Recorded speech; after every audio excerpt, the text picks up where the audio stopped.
महाराजांच्या बापाची जयंती आज आपण सगळे इतक्या प्रचंड संख्येने उपस्थित आहोत। आज मला इथे आमंत्रित केलं त्याबद्दल सर्वांचे मनापासून आभार।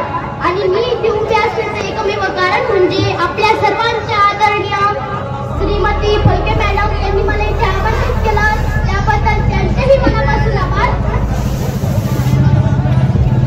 ते म्हणतात ना, देहाकडून देवाकडे जाण्याचा मार्ग खडतर असतो, तसंच माझाही तुमच्यापर्यंत येण्याचा मार्ग कदाचित खडतर असावा। त्यामुळेच मला इथे येण्यास थोडासा उशीर झाला, त्याबद्दल मी सर्वांची दिलगिरी व्यक्त करते। रोज हजारो माणसं जन्माला येतात आणि हजारो माणसं मरतात, पण इतिहासानं प्रत्येकाची नोंद ठेवलेली नाही। इतिहास पण त्याच माणसाची नोंद ठेवतो ज्या माणसामध्ये काहीतरी घडवण्याची ताकद असते, काहीतरी करण्याची क्षमता असते। त्याचंच एक उदाहरण म्हणजे छत्रपती शिवाजी महाराज। आज 394 वर्ष झाली आपल्या राजाला जाऊन, पण अजूनही त्यांचा जन्मोत्सव शिवजयंती इतक्या थाटामाटात साजरी केली जाते। का केली जाते शिवजयंती साजरी? शिवजयंती यासाठी साजरी केली कारण छत्रपती शिवाजी महाराज होते म्हणून सुरक्षित होते मंदिरावरचे कळस, छत्रपती शिवाजी महाराज होते म्हणून सुरक्षित होते आपल्या दारातली पवित्र अशी तुळस, छत्रपती शिवाजी महाराज होते म्हणून आपण आज पाहतोय सुवासिनीचे कपाळ, आणि छत्रपती शिवाजी महाराज होऊन गेले म्हणून आपण आज पाहतोय हिंदवी स्वराज्याची सुंदर अशी सकाळ। आज आपल्या मुलांना शाहिस्तेखानाची बोटं छाटली, महाराजांनी खानाचा वध केला आणि स्वराज्य निर्माण केलं, एवढाच इतिहास माहितीये। या पलीकडे आपल्या मुलांना इतिहास सांगितलाच जात नाही। छत्रपती शिवाजी महाराज कुठल्या बाहेर देशात जन्माला आलते का हो? नाही हो, छत्रपती शिवाजी महाराज आपल्या महाराष्ट्राच्याच मातीत जन्माला आलते। मग त्यांनी काजू बदाम जास्त खाल्ले होते का हो? नाही हो, त्यांच्याकडे संस्कार आपल्यापेक्षा जास्त होते। बघा, जेव्हा महाराजांनी स्वराज्य शपथ घेतली तेव्हा मावळे निवडले, गोळा केले। कोण कुठले मावळे? तर सगळे मावळे शेतकऱ्याचे। यामागे एक बारीक कारण आहे दादांना, की ज्या माणसाचा तिने मातीशी संबंध येतो तीच माणसं या मातृभूमीच्या रक्षणासाठी उभी राहतात। म्हणून दादांना 385 आमदारांमधून एकही आमदारचं पोरग मिलिटरीत नाही, एकही खासदारचं पोरग मिलिटरीत नाही।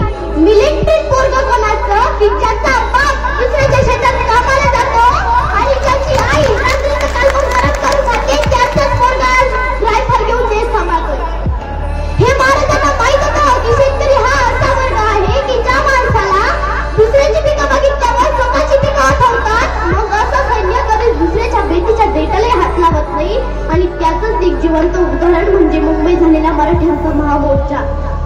मावळा म्हणजे कोण? कसा असला पाहिजे? 385 वर्षांपूर्वी महाराजांनी विचार केला नाही जाती आणि पातीचा। महाराजांच्या तलवारी पुढे नाचत नव्हतं साडेसातीचा।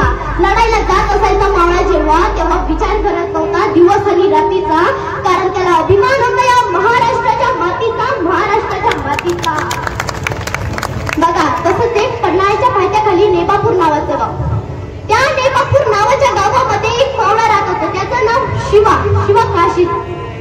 आजकाल बरेच मावळे दाढी मिशी वाढून स्वतःला मावळा समजतात, पण खरा मावळा शिवा काशीद सारखा असला पाहिजे। नावात शिवा होता, चालणार राजासारखा, बोलणार राजासारखा, दाढीची स्टाईल राजासारखी, मिशीची स्टाईल राजासारखी। डोक्यात एकच विचार ठेवला, जगायचं तर महाराजांसारखंच जगायचं, नाही तर जगायचं नाही। त्यांनी फक्त महाराजांसारखी दाढी मिशी वाढून थांबलं नाही, त्यांनी महाराजांसारखे विचार सुद्धा वाढवले। बघा, महाराजांची जेव्हा देव सुटका झाली तेव्हा शिवा काशीद महाराजांचा वेश घेऊन मरायला तयार झाला। महाराजांची आणि शिवा काशीदची भेट डिसेंबर मधली आणि महाराजांची सुटका 17 ऑगस्ट 1666 रोजी झाली। 8 महिन्याची भेट आणि माणूस मरायला तयार झाला। काय म्हणले असं नो महाराज? कशी झाली असं भेट? महाराज म्हणले का, शिवा तू तयार राहा, मी तुझ्या जिल्हा परिषदेचं तिकिटाचं बघतो। नाही हो, त्या मावळ्यांनाच माहित होतं आपला राजा स्वराज्य उभा करतोय। एक एक माणूस हिऱ्याप्रमाणेच आपल्या महाराजांनी जेव्हा बघा, शत्रूलाही महाराजांच्या विचारांचं किती आकर्षण होतं, जेव्हा